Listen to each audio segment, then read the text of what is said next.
둘째 아들이 아버지 죽거든 나한테 줄 유산 있잖아요, 그거 좀 미리 땡겨 씁시다, 이런 말도 안 되는 소리를 하는 거죠. 이렇게 나가서 잘 살기라도 하면은 좀 나은데 허랑방탕하게 살아갔다고 얘기해요. 나중에는 먹을 것이 없어서 돼지 사료라도 어떻게 좀 먹어보려고 하는데 그것도 주는 사람이 없는 거예요. 그때에 이 둘째 아들이 아버지 집에 가가지고 내가 종살이나 해야겠다, 아버지 집에 돌아가게 돼요. 그런데 사실은 이 둘째 아들이 떠난 후부터 아버지는 매일 집 밖 문 밖에서 둘째가 돌아오길 기다리고 있었죠.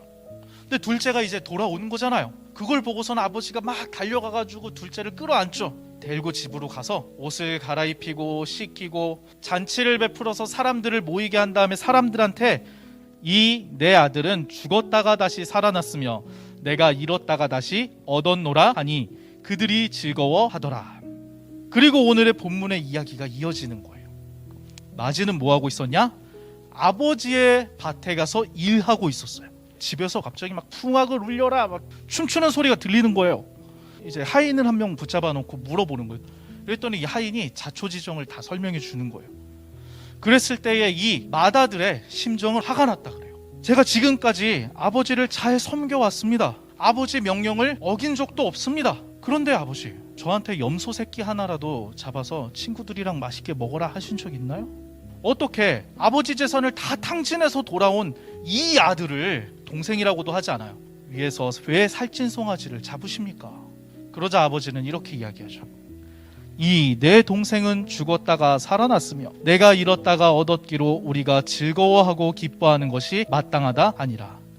왜 예수님은 둘째 아들이 나갔다가 돌아왔다는 이야기로 끝마치지 않으시고 첫째 아들에 대한 이야기를 하실까요? 이 비유는 어떠한 특정한 상황을 염두하고 예수님께서 하신 비유예요. 모든 세리와 죄인들이 말씀을 들으러 가까이 나오니 바리새인과 서기관들이 수군거려 이르되 이 사람이 죄인을 영접하고 음식을 같이 먹는다 하더라. 이 바리새인과 서기관들에게 비유로 말씀하시는 거예요. 그리고 이 15장에는 두 가지 비유가 더 등장하고 있어요. 첫 번째 비유는 잃어버린 양에 대한 비유예요. 두 번째 비유는 잃어버린 드라크마의 비유예요.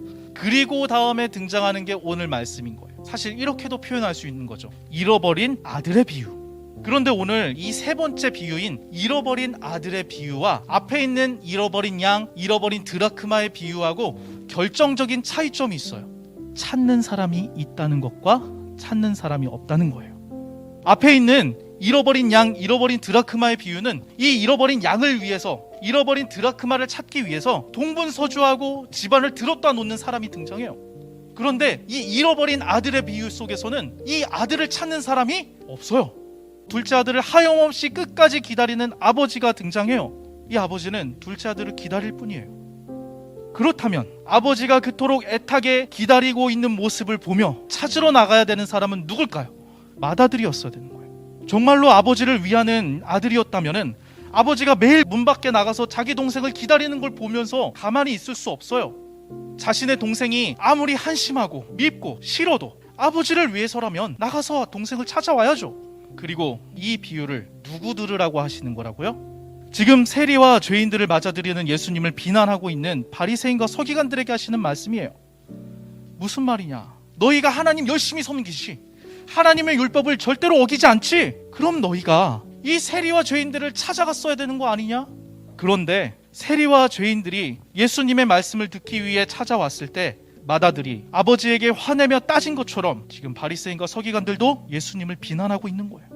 떠난 동생을 향한 아버지의 안타까움과 그리움과 슬퍼하는 그 마음에는 관심이 없고, 나는 아버지를 떠난 적이 없어, 난 저들과 다르게 하나님을 열심히 섬겨, 자신의 의로움만 관심을 가지는 맏아들의 모습이, 그래서 동생이라고 부르지 않는 그 모습이 오늘 바리새인과 서기관들의 모습이라는 거예요.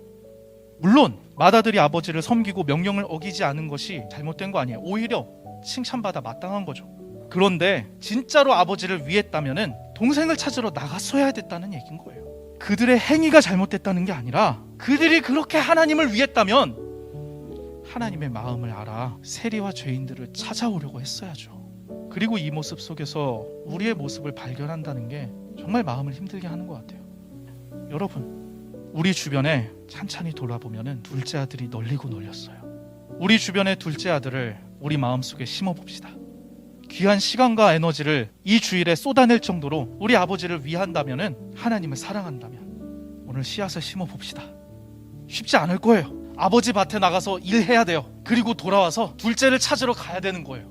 찾아서 오라고 꼬셔야 돼요. 설득해야 돼요. 때로는 쥐어 박아서라도 데리고 와야 돼요. 쉽지 않습니다. 하지만 심어봅시다. 그렇게 울며 씨를 뿌리면 기쁨으로 단을 거두게 될 거예요. 그 열매를 들고 하나님 앞에 나아가서 이렇게 얘기할 수 있어요. 여기 열매 보세요 하나님.